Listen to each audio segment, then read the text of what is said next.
And Sam, put the headphones on, and we're just going to ask for an audio check.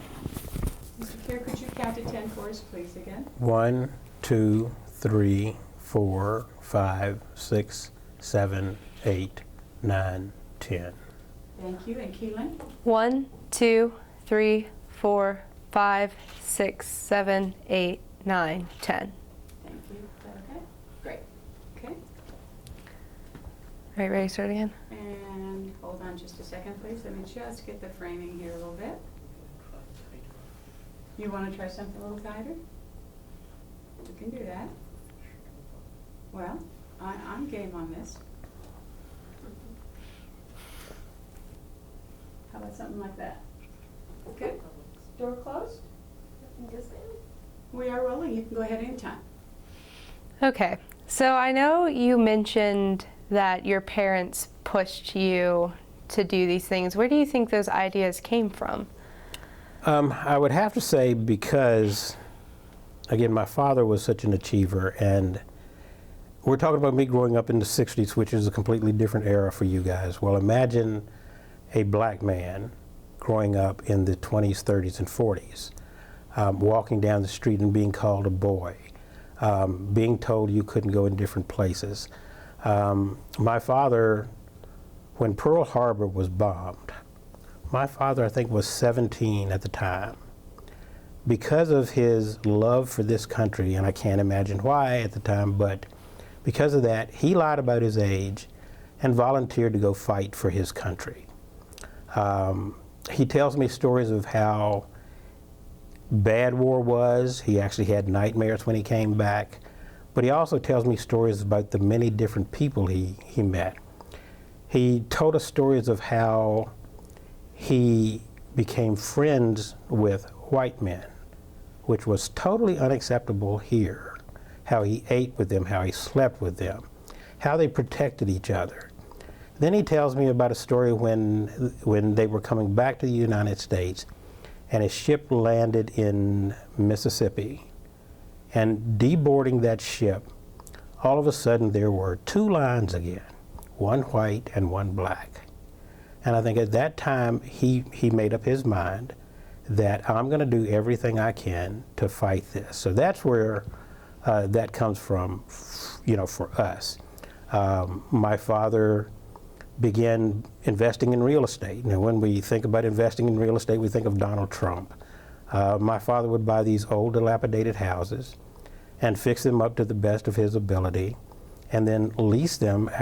He actually used to lease the rooms to African American teachers that were coming to work in Stanton every year. So he began to make money on the side doing that. So that drive was always in him.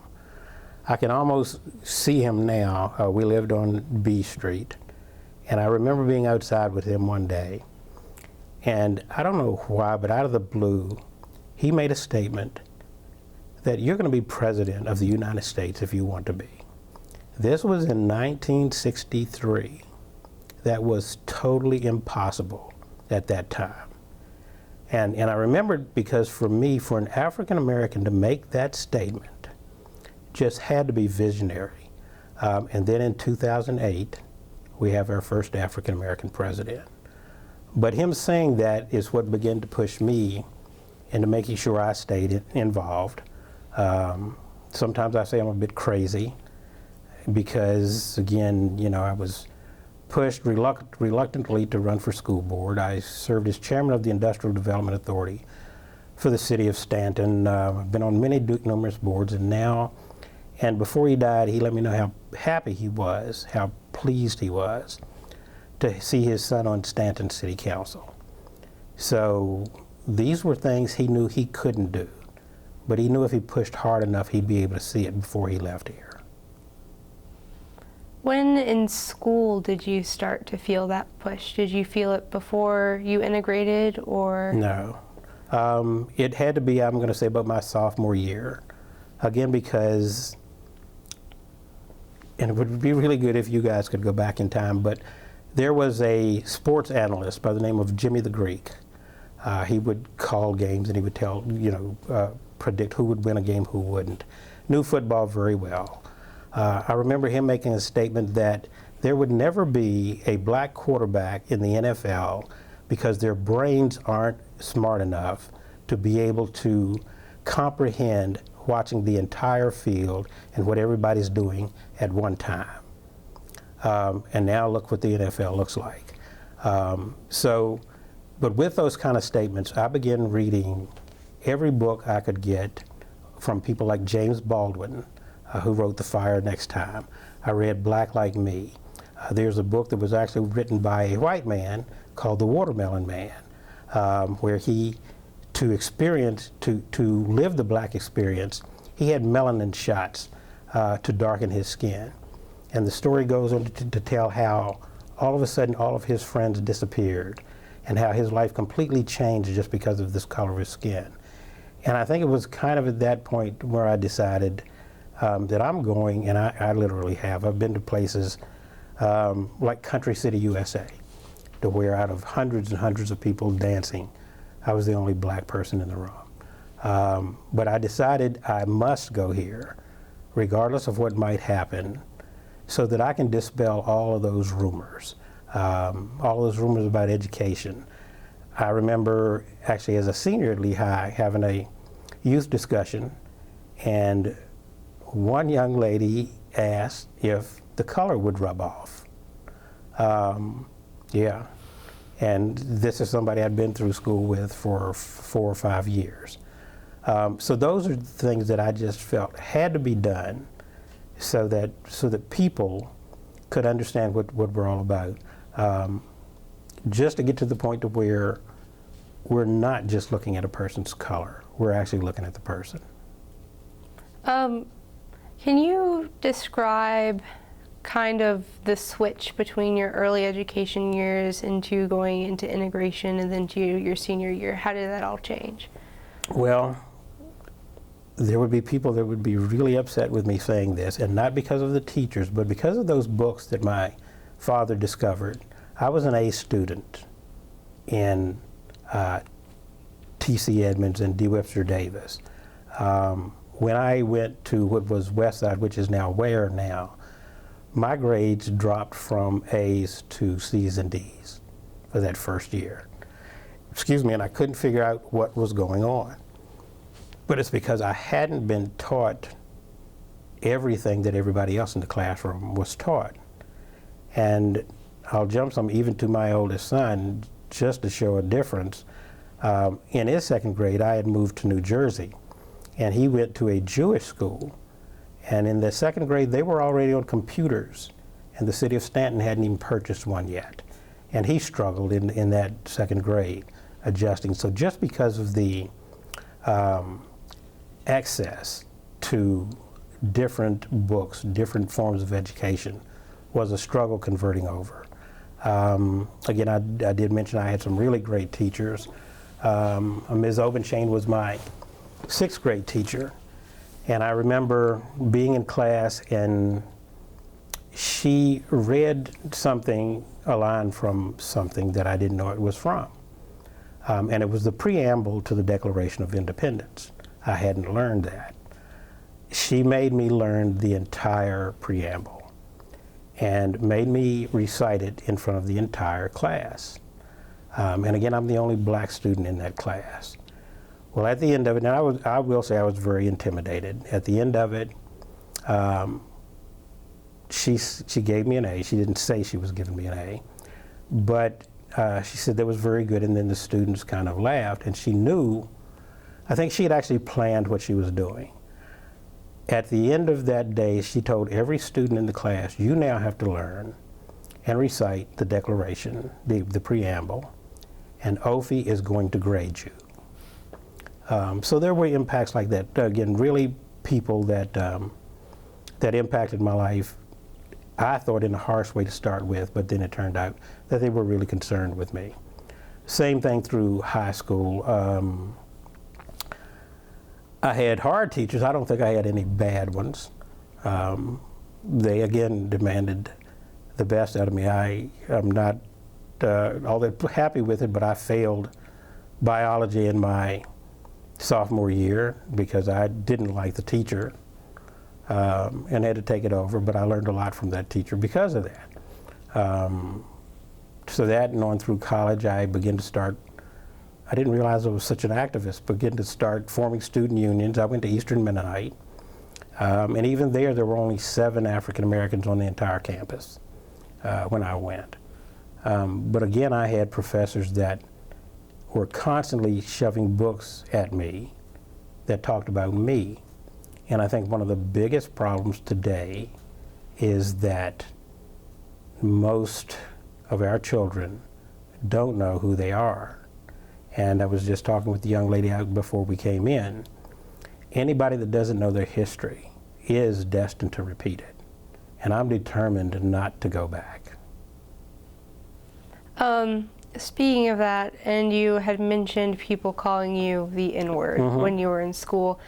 In my generation, we've noticed a lot of change to that word. What was your impression of the word then, and how do you think about it now? I'll go with now first. I think it's still a horrible word. I'm appalled when I hear anybody using it. I have no respect whatsoever for rappers or anybody else that are using that word. Even back then, that word is probably the lowest or the highest form of degradation that anybody can place on another person.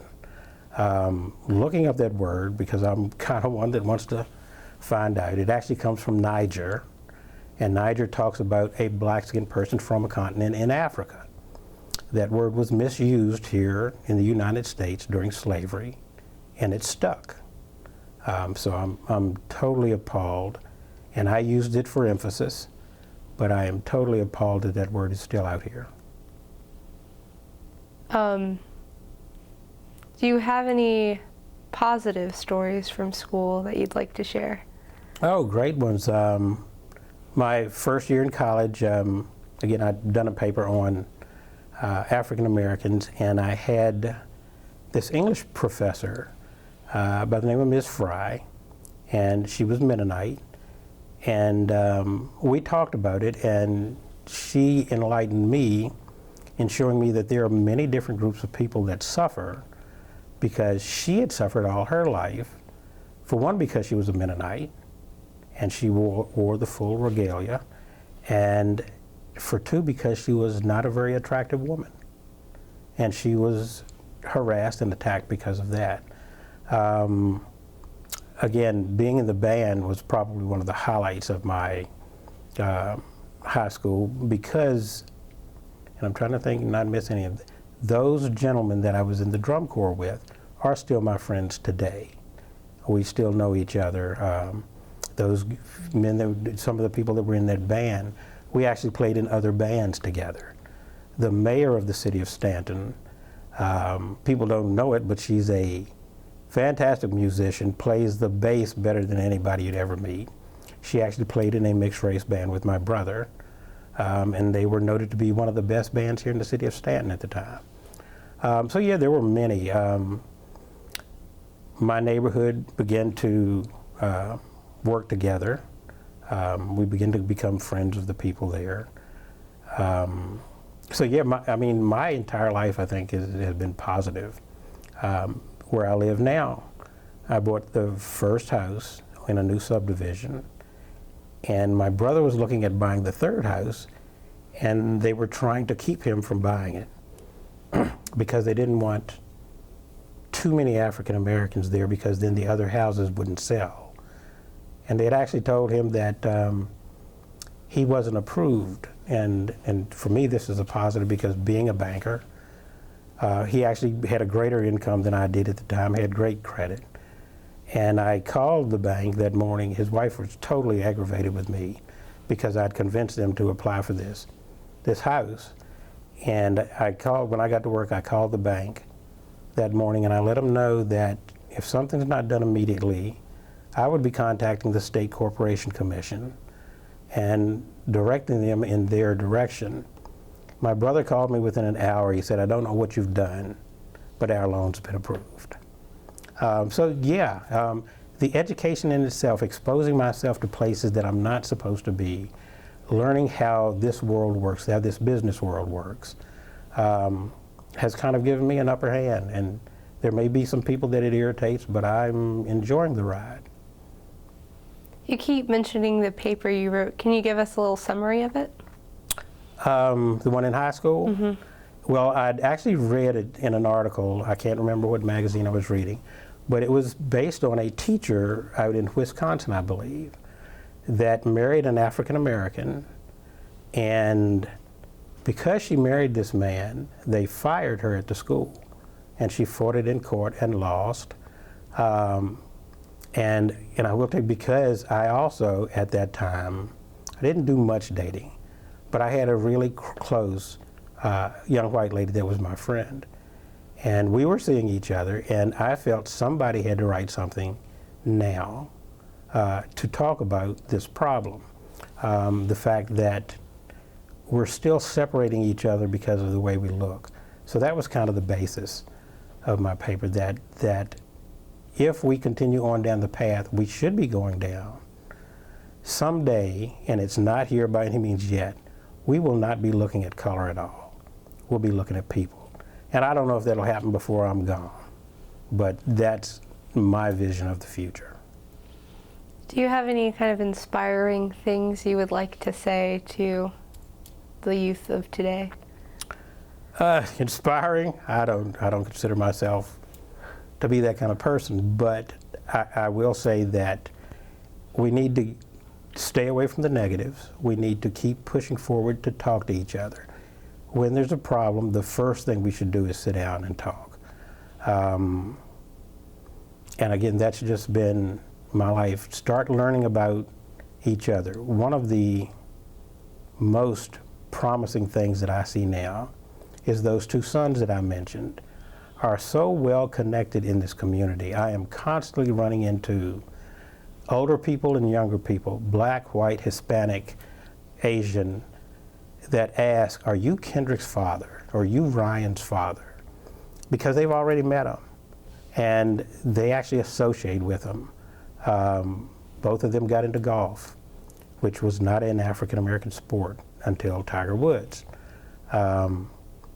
Because of doing that, and because of them knowing that's where business is created, they do well at it, and again, they're just known throughout this entire community. So for me, again, it's that we just need to keep talking. We need to keep exposing ourselves to new and different things. We need to keep meeting people that we've never met before, even though it's uncomfortable, and listening to what each of them have to say. Do you have any other stories you'd like to share? I can't. Again, I tell you, there were so many of them, they just don't come to mind. I mean, in banking, that in itself has been a tremendous ride. There is one more. I, along with my brother and two friends, decided to form our own investment company and construction company. We talked to, there used to be tremendous, highly talented black men that built homes here, but none of them ever made a good living at it.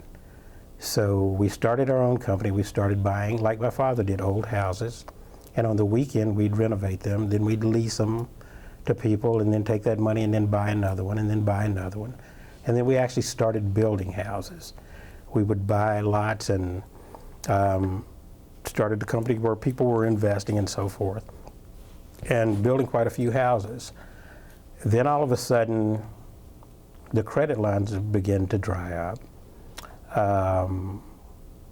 We weren't allowed to continue building the way we were, and we actually ended up having to close because without capital you can't continue. Now, we all had our full-time jobs too, so it didn't affect us that much.